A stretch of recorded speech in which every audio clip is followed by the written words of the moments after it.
বন্ধুরা চলে এসেছি আবার একটি নতুন ভিডিও নিয়ে। তো দেখতেই পাচ্ছেন বন্ধুরা, লাউয়ের ডগা আলু আমি কেটে নিয়েছি, ধুয়ে নিয়েছি, আর একটা টমেটো নিয়েছি, একটা পেঁয়াজ নিয়েছি, আর এদিকে নদীর মাছ চিংড়ি আছে, মেশানো মাছ আছে। তো এই সব কিছু আমি রেডি করে নিয়েছি। এবার এই মাছগুলোকে লবণ হলুদে মাখিয়ে ভেজে নেব। মাছগুলো আমি লবণ হলুদে মাখিয়ে নিয়েছি, এবার ভেজে নেব। কড়াইয়ে আমি সরিষার তেল দিয়েছি, তেলটা গরম হয়ে গেছে। এবার মাছগুলো সব ছেড়ে দেব।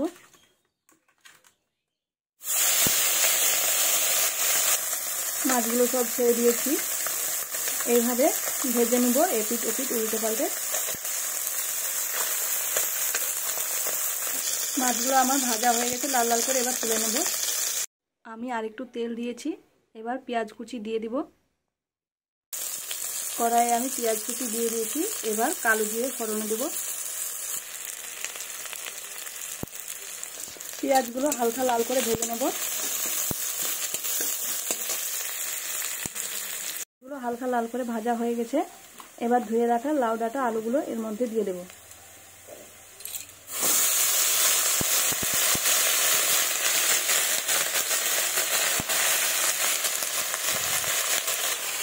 লাউ ডাঁটা আলু আমি দিয়ে দিয়েছি, এবার দিয়ে দিই পরিমাণ মতো লবণ ও হলুদ গুঁড়ো।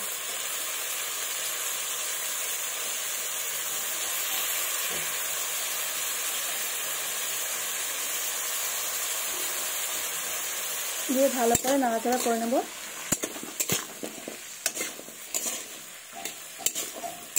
এবার ঢাকা দিয়ে এগুলোকে একটু সেদ্ধ করে নেব।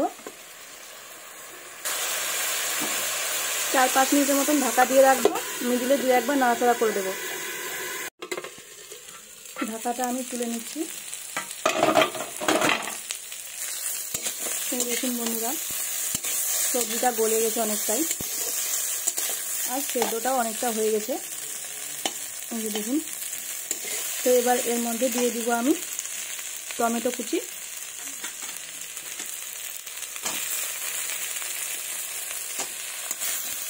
একটু নাড়াচাড়া করে নেব।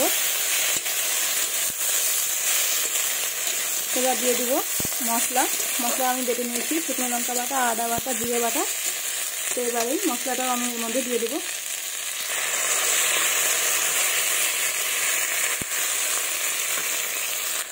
তো মশলা আমি দিয়ে দিয়েছি, এবার ভালোভাবে কষিয়ে নেব।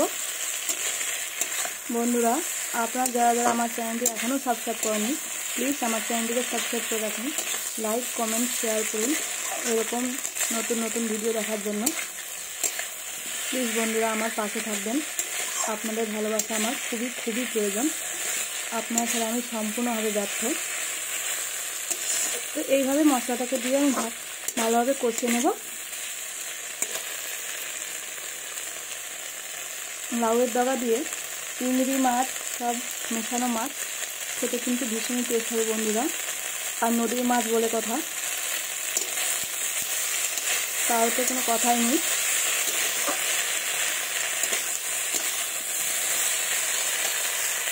তো মশলা কষানো আমার হয়ে গেছে, খুব সুন্দরভাবে আমি মশলা কষিয়ে নিয়েছি। এবার দিয়ে দেবো পরিমাণ মতো জল।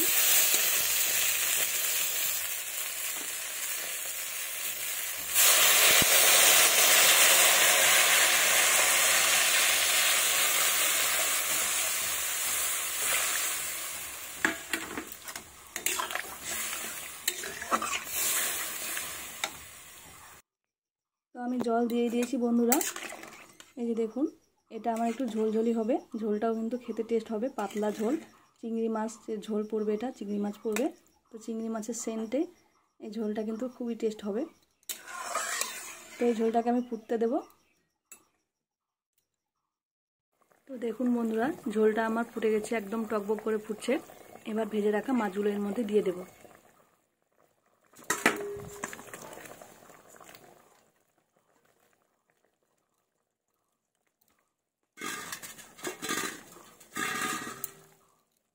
আমি সমস্ত মাছ দিয়ে দিলাম। এবার এইভাবেই হতে দেব।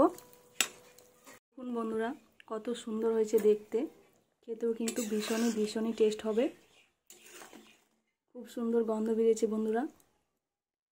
নদীর চিংড়ি মাছ বলে কথা, একদম খুব সুন্দর স্মেল বেরিয়েছে। আর এই ঝোলটা খেতেও ভীষণই টেস্ট হবে। যদি বাড়িতে লাউয়ের ডগা থাকে আর এরকম চিংড়ি মাছ দেখতে পান, তাহলে একবার হলেও এইভাবে হালকা পাতলা ঝোল করে খেয়ে দেখবেন, খেতে কিন্তু অসাধারণ লাগবে। বন্ধুরা, একদম রেডি হয়ে গেছে লাউয়ের ডগা দিয়ে চিংড়ি মাছ, নদীর পাঁচমিশালি মাছের রেসিপি। তো বন্ধুরা, আমি আবারও বলছি, ভিডিওটি ভালো লাগলে প্লিজ আমার চ্যানেলটিকে সাবস্ক্রাইব করতে ভুলবেন না, আর আমার পাশে থাকতেও ভুলবেন না। তো আমার ভিডিওটি এখানেই শেষ হচ্ছে বন্ধুরা, দেখা হবে পরবর্তী ভিডিওতে। ধন্যবাদ সবাইকে, আজকের মতো চলি, টাটা।